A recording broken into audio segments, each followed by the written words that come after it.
Opening the central diagonal immediately grants influence and prepares piece development, creating a dynamic start.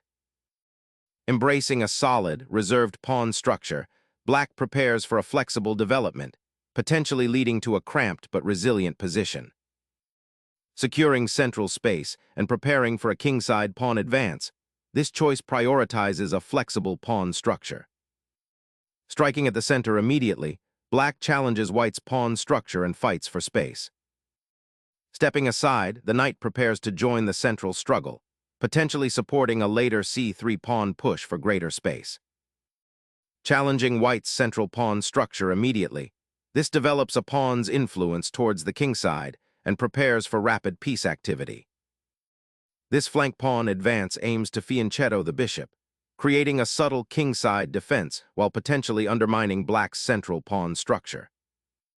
Developing the knight now prepares to challenge the center and potentially eye the kingside, a flexible piece deployment.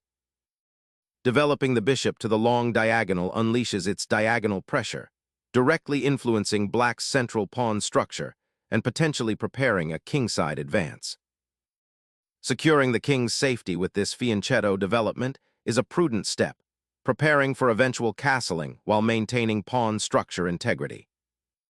Developing the knight to its most natural square consolidates White's central pawns and prepares for castling, reinforcing the kingside. Unlocking king's safety, a crucial step in solidifying the pawn structure and preparing for central engagement. The castled kingside, solidifying the king's safety and connecting the rooks, a crucial step in opening preparations and establishing a sound defensive structure. Solidifying the central pawn structure and preparing for potential pawn advances, this knight takes its place on a natural square, contributing to Black's harmonious development and potential counterplay on the queenside. Reinforcing the e4 pawn's integrity and preparing a potential central pawn push, this rook maneuver subtly aims to contest the king's file and create future attacking avenues. Bringing the queen to c7 centralizes the piece and supports a potential d4 pawn thrust, while simultaneously preparing to connect the rooks and potentially contest the central files. Pushing the e-pawn opens a daring thrust, immediately creating a spatial confrontation in the center and forcing Black to decide how to react to the encroaching white pawn. This pawn's advance creates dynamic tension, potentially isolating Black's knight or opening lines for White's pieces if Black miscalculates the ensuing exchanges. Consider the long-term impact on pawn structure and the subsequent repositioning of pieces required to support or challenge this central pawn. Relocating the knight to d7 prepares a flexible response to White's pawn push, aiming to either contest the e5 square with nf6 or support a queenside expansion, maintaining central counterplay options without prematurely committing. Deploying the queen to the king's flank aims to support the central pawn push and potentially create attacking opportunities against Black's castled position, while also preparing to connect the rooks along the central files.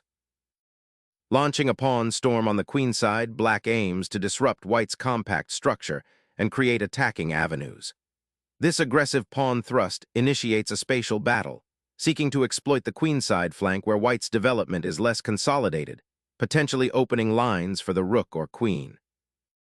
White boldly ventures onto the queenside, aiming to disrupt Black's pawn structure and potentially open lines for attack with the king now somewhat exposed. Unleashing a pawn storm on the queenside, 11. A5 aims to disrupt White's harmonious setup and create immediate dynamic imbalances, pushing for queenside expansion while potentially opening lines for Black's pieces. The knight makes a subtle, almost circuitous journey, seeking a more active post on the kingside, perhaps eyeing the f3 square or even g3, a stark contrast to Black's aggressive queenside expansion which has suddenly created significant space. A bold cavalry charge into the enemy's heartland, aiming to disrupt White's solid pawn structure and create tactical fireworks. Initiating this knight exchange concedes the central light-squared diagonal for White, but it aims to resolve the immediate pressure Black exerted with the bishop on g2, and critically, it creates an open e-file which can be utilized for future rook activity and potentially put pressure on Black's castled king. The knight was indeed a thorn in White's side, controlling important squares and preventing white from expanding further on the queen side without concessions. By offering this trade, white simplifies the position and prepares for a potential queenside pawn push with c3, aiming to stabilize the center and perhaps launch a counterplay on the kingside later. It's a positional concession made to address a tactical threat and prepare for a more controlled development. Embracing the central pawn tension, black captures on d4, not just resolving immediate friction but fundamentally altering the pawn structure and opening a diagonal for the queen's bishop that was previously blocked. This capture immediately initiates a fight for central space and influences the subsequent development of pieces by potentially opening the c-file for rook activity later on. Shifting the bishop to the diagonal allows white to directly eye black's central pawn and potentially prepare for a kingside expansion, while also offering a flexible retreat square if needed. The rook's redeployment to the 6th rank, while seemingly passive, aims to untangle black's pieces and potentially activate the queenside.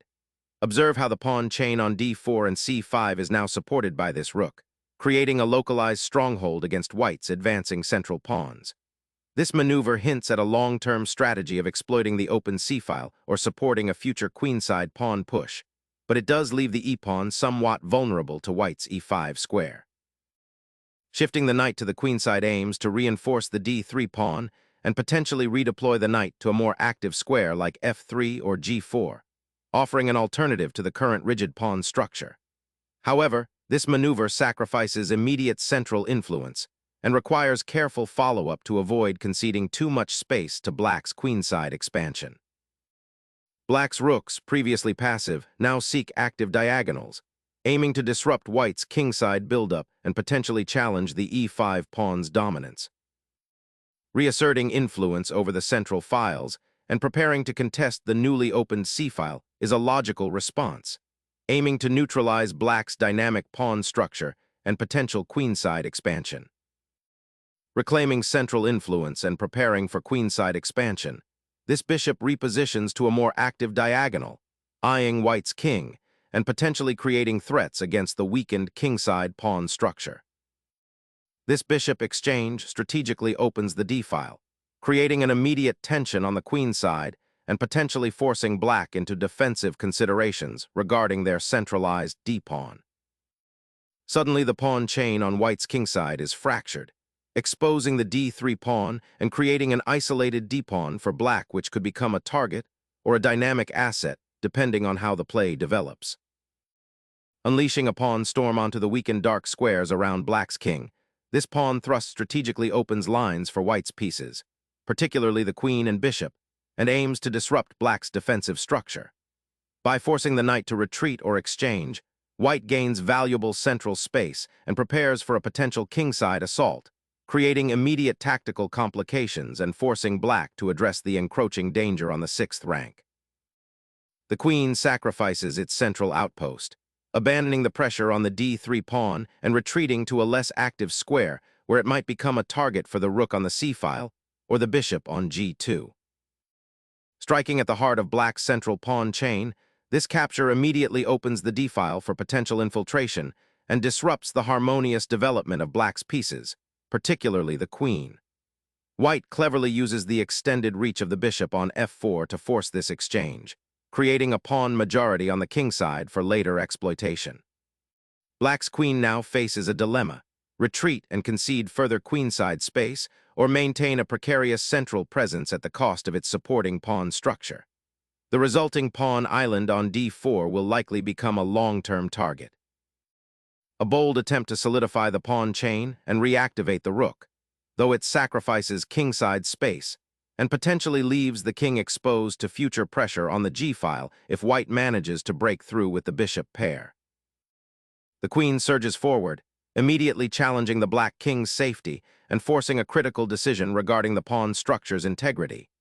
This aggressive deployment aims to exploit the open e-file and create attacking possibilities, potentially leading to a swift, decisive blow if black mismanages the ensuing complications, while also putting pressure on the d-pawn and seeking to restrict black's developing pieces further. Unleashing the pawn storm on the kingside, f5 disrupts white's central control and aims to pry open lines for the king's protection. a daring counterstrike against the aggressive pawn push that just occurred. Reasserting pressure on the kingside, this queen maneuver aims to disrupt black's defensive structure and exploit the open kingside files after the pawn exchange. Black's queen repositions, aiming to bolster the beleaguered d4 pawn and potentially initiate counterplay on the queenside, though it does expose the king slightly to the central files. A pivot to the kingside begins, repositioning the knight to a more active square and eyeing potential attacking opportunities after black's aggressive pawn thrusts disrupted white's pawn structure. Seeking to solidify the central pawn structure and potentially launch a kingside attack, black's commitment of the g-pawn to g6 drastically alters the positional landscape. This advance, while a necessary concession to prevent white's bishop from becoming a truly dominating piece and to create an escape square for the king, introduces immediate structural weaknesses on the dark squares around the king. White's queen, now on h5, could potentially exploit these squares, and the bishop on f4 will find its scope significantly curtailed, transforming it from an attacking piece into a more passive defender. The entire kingside defense hinges on the subtle interplay between this pawn move and white's ability to mobilize their pieces for a decisive assault. Shifting the queen to the enemy's kingside, this maneuver creates immediate pressure on the weakened dark squares, specifically targeting the f6 knight and potentially setting up a discovered attack if the f-pawn advances further. The queen now enjoys a more active outpost, menacingly staring down black's defenses and forcing a re-evaluation of black's king's safety. Black's bishop retreats, creating a defensive triangle with its king and the other bishop, aiming to shore up the kingside after the recent pawn storm and the exposed position of the monarch. Sacrificing the exchange this way aggressively severs black's central pawn chain and opens a direct line of attack towards the enemy king, creating immediate dynamic imbalance. The queen reclaims its place, aiming to disrupt white's advanced pawn structure and potentially create counterplay on the kingside, though it must be wary of white's pieces now poised for attack. Consolidating the bishop's influence on the dark squares, this maneuver aims to anchor it defensively, shielding the king and eyeing potential advancements on the kingside. Reclaiming the central pawn and simplifying the position is the immediate goal after the exchange, aiming to activate your remaining pieces and challenge white's now slightly less mobile bishop. The rook now claims the critical open file, a bold assertion of centralized power and a strategic pivot towards potential kingside pressure. Black rips open the kingside, a desperate attempt to create counterplay before white's pieces fully mobilize. The rook's daring maneuver to the 7th rank opens up a fierce duel for control of the central files, potentially isolating black's besieged king and unleashing a potent storm of discovered attacks. A crucial moment arises as black seeks to re-establish some attacking presence, bringing the queen back into the fray to contest the weakened central dark squares and prepare for potential counterplay. Unleashing a pawn storm aims to pry open the king's defenses through sheer aggression, sacrificing material for the critical momentum needed to shatter black's central bulwark and expose the monarch. Black seizes the initiative by immediately challenging white's pawn structure on the kingside, aiming to dismantle the weakened defenses around the king and open lines for counterplay. Opening up the kingside with this pawn thrust creates a direct threat along the opened file, forcing black to reckon with immediate tactical possibilities around their monarch. A desperate gambit, sacrificing a pawn to disrupt white's king's safety and try to reactivate black's pieces. The white king is suddenly exposed, a beacon on the open board after a chaotic sequence, making survival the paramount concern. Opening up that H-file creates immediate attacking possibilities for white's king, but it also offers black a chance to unleash their remaining pieces and potentially counterattack on the queen side or even directly in the center. A swift queen sortie to expose the enemy king. The immediate consequence is a devastating discovered attack, simultaneously threatening the king and clearing a path for the rook on the g-file. Black's position, already precarious, now faces an unavoidable checkmate sequence unless a desperate defense is found. The prior pawn sacrifice by white has paid off spectacularly, tearing open the kingside and creating the tactical geometry needed for this decisive blow. The initiative is firmly with white, and black will struggle to coordinate a defense against such a direct assault. This marks a critical turning point, often leading to a swift conclusion. The fog of war has descended, and your king is suddenly exposed to the elements after that sequence of exchanges. Suddenly, the focus shifts from the queenside skirmishes to the stark reality of your monarch's safety. The capture on G6 opened up the H-file, and the queen's aggressive repositioning forces a dramatic reevaluation of the entire board's dynamics. Consider the implications of this immediate defensive necessity. The initiative has been brutally seized. Opening the central files with the rook drastically alters the landscape, aiming to exploit the exposed king and create mating threats along the now open rank.